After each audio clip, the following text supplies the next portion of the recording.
రైట్గా యుద్ధం చేయాలంటే సైన్యాన్ని మోహరించడం, త్రివిధ దళాలను సన్నద్ధం చేయడం పాత పద్ధతి.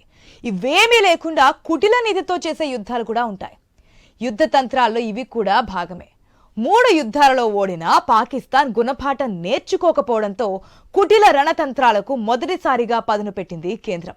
పాకిస్తాన్ ఊహకు అందని విధంగా సింధు జలాల ఒప్పందాన్ని ఆపేసింది. ఈ నిర్ణయంతో ఒక్కసారిగా పాక్లో గగ్గోలు మొదలైంది. భారత్ను దెబ్బతీయడానికి మన విమానాలు పాకిస్తాన్ మీదుగా వెళ్లకుండా గగనతలాన్ని మూసేసింది పాకిస్తాన్. ఇప్పుడు భారత్ కూడా అలాంటి నిర్ణయం తీసుకోవడంతో పాకిస్తాన్ ఉక్కిరిబిక్కిరవుతోంది. ఇదే కాదు, పాకిస్తాన్ యుద్ధ విమానాలను ముప్పు తిప్పలు పెట్టేందుకు మరొక ఎత్తుగడ వేసింది భారత్. ఈ విషయం తెలిసి పాక్ ఆర్మీ మరింత గందరగోళంలో పడుతోంది.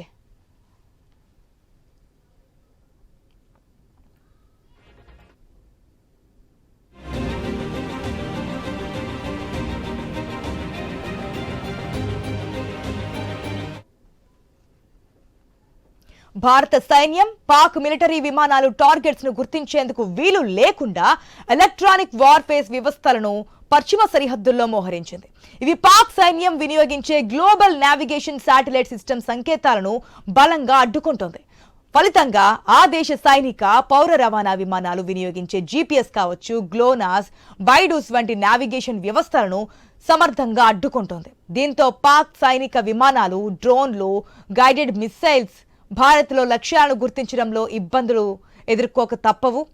ఫలితంగా యుద్ధ రంగంలో ఏం జరుగుతుందో అర్థం చేసుకోలేని స్థితికి పాక్ సైన్యం వెళ్తోంది.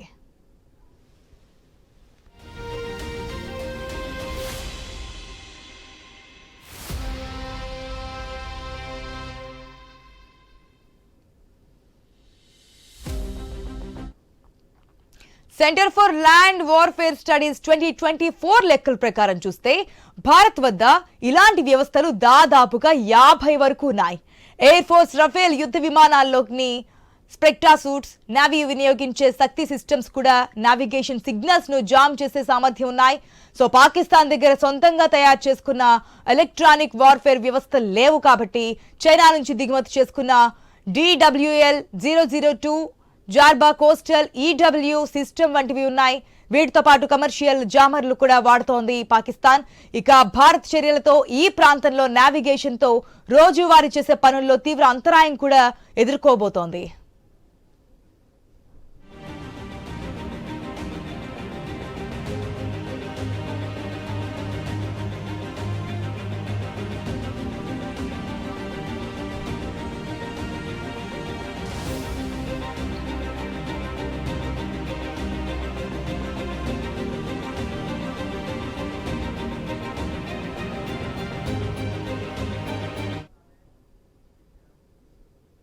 రైట్, మనం చూస్తున్నాం ఎప్పుడు ఏం జరగబోతోంది, భారత్ ఎటువంటి నిర్ణయాలు తీసుకోబోతుంది. నిన్న మనం చూసాం, ఇదైతే ఆర్మీకి కూడా స్వేచ్ఛ ఇచ్చాము, మాకు టైము ప్లేసు అన్నీ కూడా ఆర్మీ చూసుకొని ముందుకెళ్తోంది అని చెప్పి, అంటే ఒక్కొక్కసారి ఒక్కొక్క స్టేట్మెంట్ అనేది పాస్ చేస్తుంది.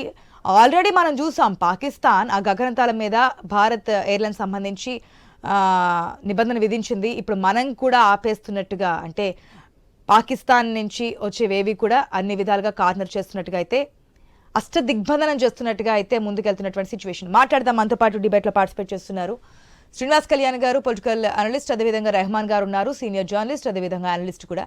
రెహమాన్ గారు నమస్తే అండి. Good afternoon sir. నమస్తే ఆశ గారు, గుడ్ ఆఫ్టర్నూన్. ఒకటి అంటే సిగ్నల్స్ లేకుండా చేసే విధానం ఒకటి, మరొకటి ఎయిర్లైన్స్ అనేది ఆపివేయడం. అది పాకిస్తాన్ ముందు తీసుకున్న స్టెప్, మనం కొంచెం లేట్గా తీసుకున్నాం అనుకోవచ్చు. దీనివల్ల ఎటువంటి లాస్ జరిగే అవకాశం ఉంది పాకిస్తాన్కి. అండ్ నెక్స్ట్ ఈ ట్రాకింగ్ సిస్టమ్ ఏదైతే ఉంటుందో, సిగ్నలింగ్ వ్యవస్థ, దీన్ని కూడా కట్టుదిట్టం చేస్తే గనక అవి అసలు ఏ విధంగా మన మీద దాడి చేసే అవకాశం కూడా ఉండదు అనేది తెలుస్తోంది. ఏ విధంగా చూడొచ్చు అంటారు? ముందుగా మీకు ప్యానెల్ సభ్యులకు అందరికీ నమస్కారం. పాకిస్తాన్ ప్రేరేపిత సీమాంతర ఉగ్రవాదం ఒక మెదడులేని చర్య, ఒక క్రూరమైనటువంటి చర్యను భారత్ పైన ప్రయోగించింది. అయితే వాళ్ళు ప్రపంచ దేశాలన్నీ వాళ్ళ చర్యను ఖండిస్తున్నాయి. దీనికి ధీటుగా మనం బుద్ధితో, తర్కంతో సమాధానం చెప్పాల్సిన అవసరం ఉంది.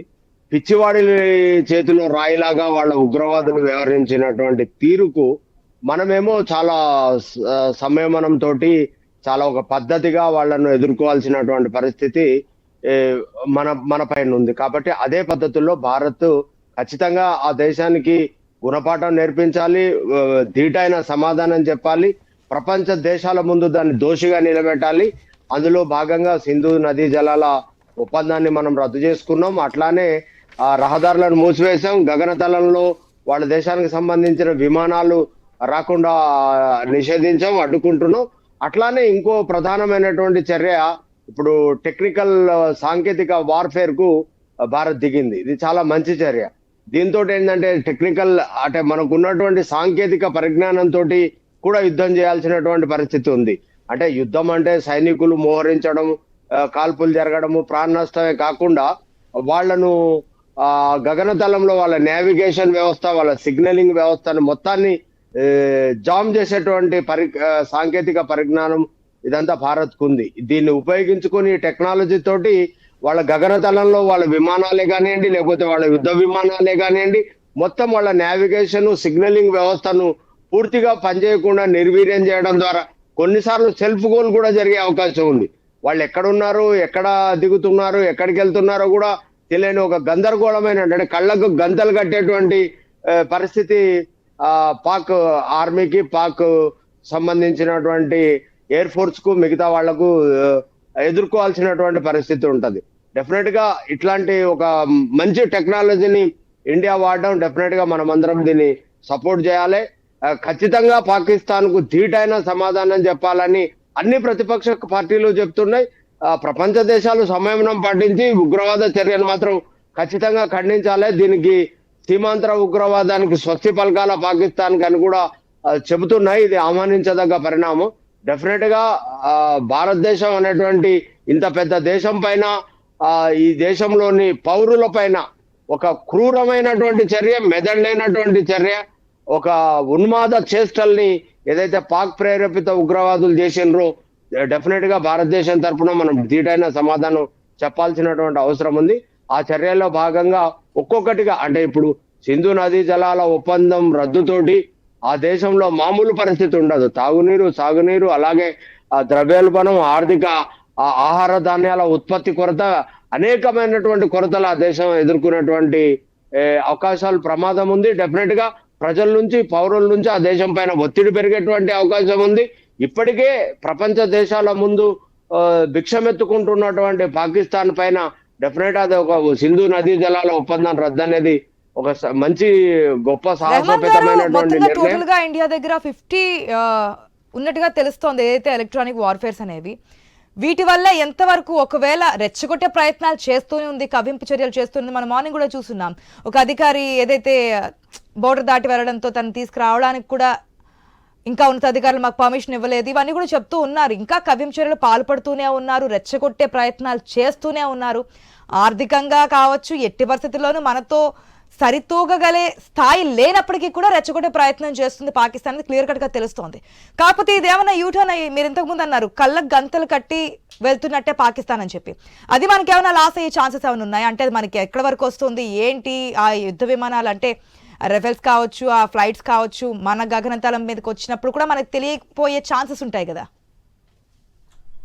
డెఫినెట్ గా ఆశ గారు మీరు అంటున్నట్టుగా అంటే ముందు పాకిస్తాన్ అనేటువంటి ప్రభుత్వమే కానివ్వండి, లేకపోతే పాక్ ప్రేరేపిత, లేకపోతే ఐఎస్ఐఏ కానివ్వండి, లేకపోతే వాళ్ళ ఇంటెలిజెన్సే కానివ్వండి, ముందు మనుషుల్లాగా మానవత్వంతో కనుక వ్యవహరిస్తే సమాజము, పరిస్థితులు, వాళ్ళ దేశ ఆర్థిక పరిస్థితి, వాళ్ళ దేశ శాస్త్ర సాంకేతిక రంగాల్లో ఎలా అభివృద్ధి చేసుకోవాలా, వాళ్ళ దేశం పేదరిక సూచి ఎలా పడిపోయింది, దేశాల్లో ప్రజలకు తిండి పెట్టాలా, దేశ ప్రజల్ని పౌరులకు కావాల్సినటువంటి సౌకర్యాలు, మిగతా విషయాల సంక్షేమం ఆలోచించాలా, ఆ విషయాల్ని పక్కన పెట్టి ఒక గుడ్డిగా ఉన్మాద చర్యలకు పాల్పడుతూ టెర్రరిజాన్ని ప్రోత్సహించడం వల్ల ఆ దేశం ముందుగా నాశనమైంది. ఈ దేశంలో కొంతమంది పౌరుల్ని మన బిడ్డల్ని మనం కోల్పోయిండొచ్చు కాక, కానీ ఆ దేశం పూర్తిగా కొలాప్స్ అయిపోతుంది.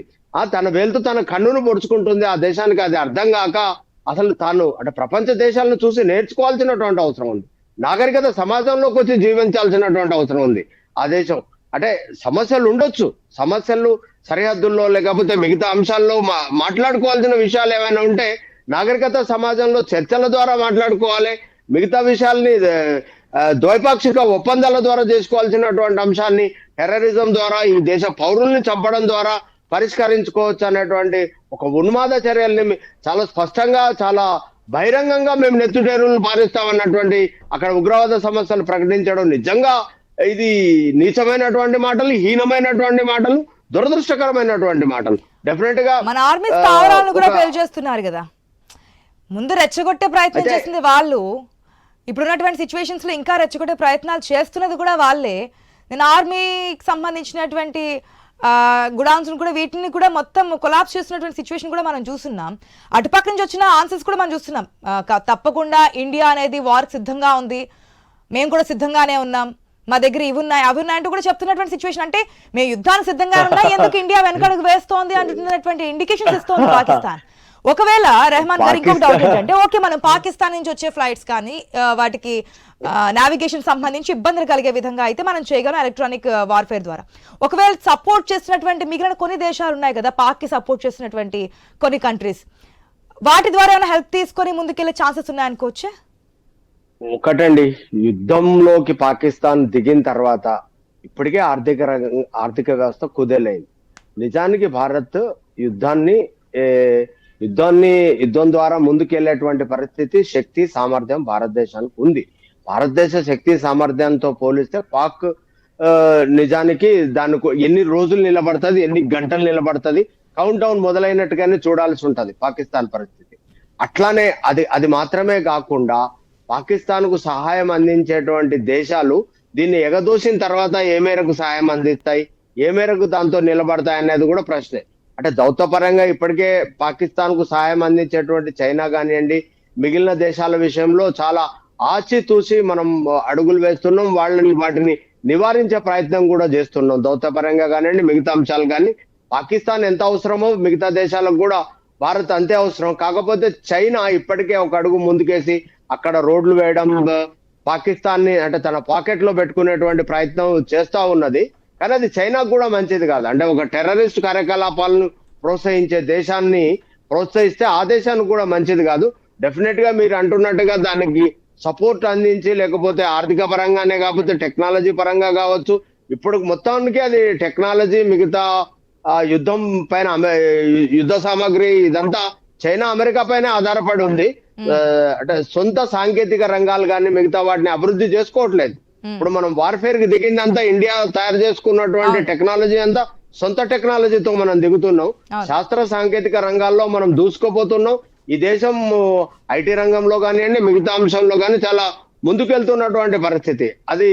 అవి అర్థం చేసుకోకుండా, అంటే పక్కనున్నటువంటి చైనా భారత్ను ఆదర్శంగా తీసుకొని తన దేశాన్ని అభివృద్ధి చేసుకోకుండా కేవలం తుపాకులు, నెత్తుటేర్లు పారించడం ద్వారా పౌరుల్ని, అమాయక ప్రజల్ని, అది కూడా ఏమాత్రము సంబంధం లేనటువంటి వ్యక్తుల్ని, ఈ దేశంలో పౌరులైనందుకు, ఈ భూభాగంలో బిడ్డలైనందుకు వాళ్ళను చంపాలనేటువంటి ఒక దుర్మార్గమైనటువంటి చర్య ద్వారా మనల్ని రెచ్చగొట్టాలని చూడడం.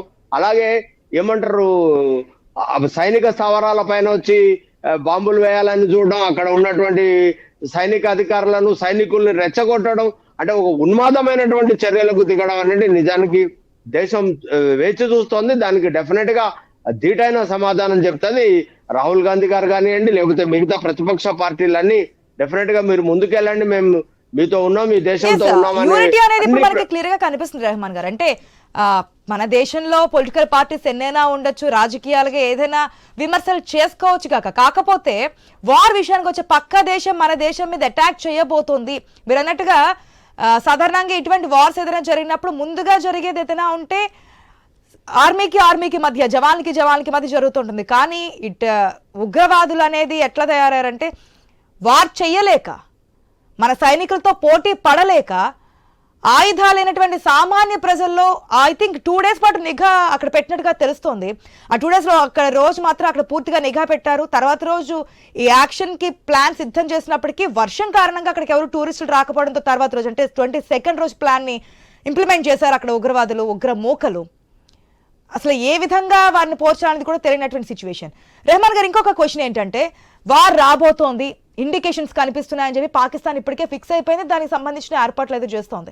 కానీ ఎంతవరకు ఛాన్సెస్ ఉన్నాయనుకోవచ్చు ఈ విధంగా మనం సింధు జలాల నిలిపివేత కావచ్చు, ఎయిర్లైన్స్ కావచ్చు, ఈ విధంగా సిగ్నలింగ్ వ్యవస్థకు సంబంధించి కావచ్చు, ఈ విధంగా డైరెక్ట్ గా వారికి వెళ్లకుండానే ఇంచుమించుగా నరకం ఏ విధంగా ఉంటుందో పాకిస్తాన్ టేస్ట్ చూపిస్తోంది భారత్. ఎంతవరకు వారికి వెళ్ళే ఛాన్సెస్ ఉన్నాయనుకోవచ్చు? అంటే నిజానికి భారత్ శాంతి కాముక దేశం, శాంతిని కోరుకుంటది. అయితే వాళ్ళు రెచ్చగొడుతున్నటువంటి చర్యలు, వాళ్ళ వీటి ద్వారా డెఫినెట్ గా భారత్ ఆచితూచి అడుగులు వేస్తూనే ముందుకు వెళ్తున్నాం మనం. కాబట్టి వాళ్ళను అంటే పూర్తిగా ప్రత్యక్ష యుద్ధానికి దిగకుండానే పరోక్ష యుద్ధం ద్వారానే వాళ్ళను ఎదుర్కొనేటువంటి సామర్థ్యం భారతదేశానికి ఉంది. యుద్ధానికి కనుక దిగితే పాకిస్తాన్ నిలబడదండి, మన ముందు నిలబడే కౌంట్ డౌన్ మొదలైపోతుంది. గంటల్లోనే కొన్ని రోజుల్లోనే ఆ పాకిస్తాన్ పూర్తిగా ఆర్థిక సంక్షోభంలోకి వెళ్ళిపోవడం, అక్కడ ఆకలి చావులు సంభవించడం లాంటి పరిస్థితులు కూడా మనం చూస్తాం. శక్తి సామర్థ్యం లేకపోయినా ఒక శక్తివంతమైనటువంటి దేశంతో తలపడాలని చూడడం కూడా పాకిస్తాన్. రెహమాన్ గారు 3 times చూసి కూడా మళ్ళీ భారత్ వైపు కయ్యానికి మీరు ఇంతకు ముందు అన్నట్టుగా ఇప్పుడు కాశ్మీర్ లో కానివ్వండి, లేకపోతే కార్గిల్ లో కానివ్వండి, మనం ఏమరపాటుగా ఉన్నప్పుడు, లేకపోతే మనం ఏదో కొంచెం అంశాన్ని ఇగ్నోర్ చేసినప్పుడు అక్కడ ఆ ప్రాంతాలలో వాళ్ళు చొరబడి, లేకపోతే ఇప్పుడు పెహల్గాం కానివ్వండి, మిగతా అంశాలే కానివ్వండి, అంటే ఎక్కడైనా చిన్న ఏమరపాటు దొరికితే దాన్నే అడ్వాంటేజ్ గా తీసుకొని దాడులకు దిగడం, కార్గిల్ లో కానివ్వండి, మిగతా అంశాలు కానీ ఇట్లాంటి చర్యలకే పాల్పడి. శ్రీనివాస్ కళ్యాణ్ గారు కూడా మనతో పాటు జాయిన్ అయ్యారు. నమస్తే శ్రీనివాస్ కళ్యాణ్ గారు. నమస్కారం అండి. శ్రీనివాస్ కళ్యాణ్ గారు, ఏంటి వాట్ నెక్స్ట్ అంటే ఏం చెప్పొచ్చు? అంటే ఇరుకును పెట్టే ప్రయత్నాలు, ఇప్పటికే పాకిస్తాన్ లో ఒక భయం అయితే కనిపిస్తోంది, కానీ పైకి మాత్రం హుందాతనం గంభీరం అయితే ప్రదర్శిస్తున్నప్పటికీ కూడా భారత్ ఏం చేయబోతోంది అనేదైతే ఒక టెన్షన్ వాతావరణం అటుపక్క నుంచి కూడా మనకి వారి మాటల్లోనే తెలుస్తోంది. సో ఈ యాక్షన్స్ అన్ని చూసిన తర్వాత నెక్స్ట్ ఏంటని అనిపిస్తోంది? 1947 నుంచి కూడా పాకిస్తాన్ భారతదేశం కన్నా కూడా శక్తివంతమైన దేశం కాదండి. అది ఎప్పుడు కూడా శక్తివంతమైన దేశం కాదు. మన దగ్గర ఉన్నంత వనరులు లేవు, మన దగ్గర ఉన్న సైన్యం లేదు, మన దగ్గర ఉన్న టెక్నాలజీ లేదు, మన దగ్గర నుంచి బ్రేవ్ సోల్జర్స్ లేరు. అప్పుడు అమెరికా వంటి అంటే అమెరికా, చైనా ఇవన్నీ దేశాలు కూడా సపోర్టివ్ గా ఉన్నప్పుడే పాకిస్తాన్ గెలవలేకపోయింది. మన పక్కన ఓన్లీ రష్యా ఒక్కటే ఉన్నప్పుడు కూడా పాకిస్తాన్ యుద్ధంలో గెలవలేనటువంటి సిచ్యువేషన్. నేను చెప్తుంది అదే, మీరు కూడా చెప్తున్నారు. చెప్పండి. చెప్పండి. అంచేత మనకి మొదటి నుంచి కూడా ఆ వేళ 1947లో 50 కోట్ల రూపాయలు పీకి మీ కూర్చుని ఇప్పించిన తర్వాత వాళ్ళు ఏమనుకున్నారంటే 50 కోట్ల రూపాయలు భారతదేశం నుంచి మనం లాగేసుకున్నాం కాబట్టి దాని వెంటనే యుద్ధంలో దాన్ని అరికట్టచ్చు, భారతదేశం ఎందుకు పనిచేయదు, వాళ్ళ దృష్టిలో ఇది మతం ఆధారంగా ఏర్పడిన దేశం కాదు కాబట్టి ఇక్కడ కన్సాలిడేషన్, కలిసి పనిచేయడం అన్నది ఉండదు. అందుకంటే వాళ్ళకి ఫేవరెట్ లీడర్షిప్ ఉంది కాంగ్రెస్ లో. ఫేవరెట్ లీడర్షిప్, వాళ్ళంటే సానుభూతి కానీ, వాళ్ళంటే ఇష్టం కానీ, వాళ్ళ కోసం అపీజ్మెంట్ కానీ, లేదా వాళ్ళ కోసమే ఏర్పడింది. భారతదేశం స్వతంత్రం రావడం పాకిస్తాన్ ఏర్పడడం కోసమే. బాబాసాహెబ్ అంబేద్కర్ రాశారు ఓ పుస్తకం, భారతదేశం స్వతంత్రం రావడం అన్నది ఉద్దేశం పాకిస్తాన్ ఏర్పడమే. అంచేత అటువంటి సందర్భంలో పాకిస్తాన్ ఏర్పడి భారతదేశం మీద ఎప్పుడు యుద్ధం చేసినా నెగ్గలేదు. ఒకవేళ మనం ఎప్పుడు ఓడిపోలేదు, మనం ఎక్కువ విశ్వాసంతో ఉన్నాం. పాకిస్తాన్ అంత దుందుడికి చర్యలు చేయదు, ఇప్పటికే అణగారిపోయింది. మన చుట్టుపక్కల ఉన్న శత్రువులు ఆర్థికంగా బలహీనమైపోయి రోజు గడవని స్థితిలో ఉంటే వాళ్ళు మన మీద సానుభూతి ఉంటుంది వాడికి. ఇంకే వాడు మన మీదకి ఏం వస్తాడరా బాబు, వాడిని చావు దెబ్బ కొట్టాం, ఇప్పటికే ఇంకా చావు దెబ్బలు ఎన్ని కొడతాం అనుకుంటాం. కానీ వాడు అలాగే కాదు, అడ్వాంటేజ్ తీసుకుంటాడు. మన యొక్క ఉదాసీనతని అడ్వాంటేజ్ గా తీసుకున్నారు. మనం కూడా ఏమిటది కుట్ర.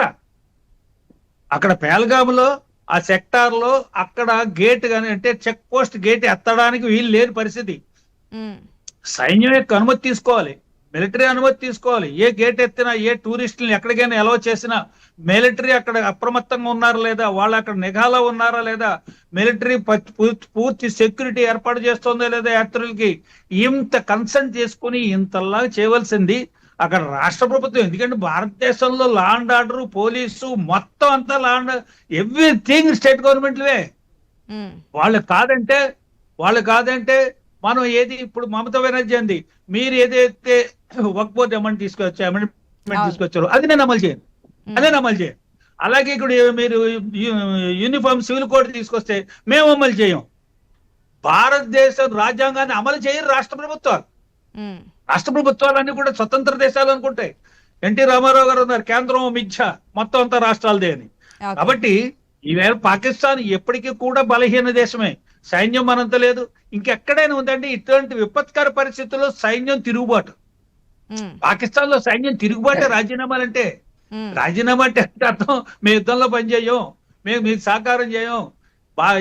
పాకిస్తాన్ క్లిష్ట పరిస్థితిలో ఉంది, అయినా సరే మేము మా పిల్లలు క్షేమంగా ఉండాలి, మేము మా పిల్లలు క్షేమంగా ఉండాలి చెప్పి విదేశాలు పారిపోయాడు. చీఫ్ పారిపోయాడు, అవును. చీఫ్ ఆఫ్ ది ఆర్మీ పారిపోయాడు. ఆవేళ అంత ముందు రోజు మాట్లాడాడు.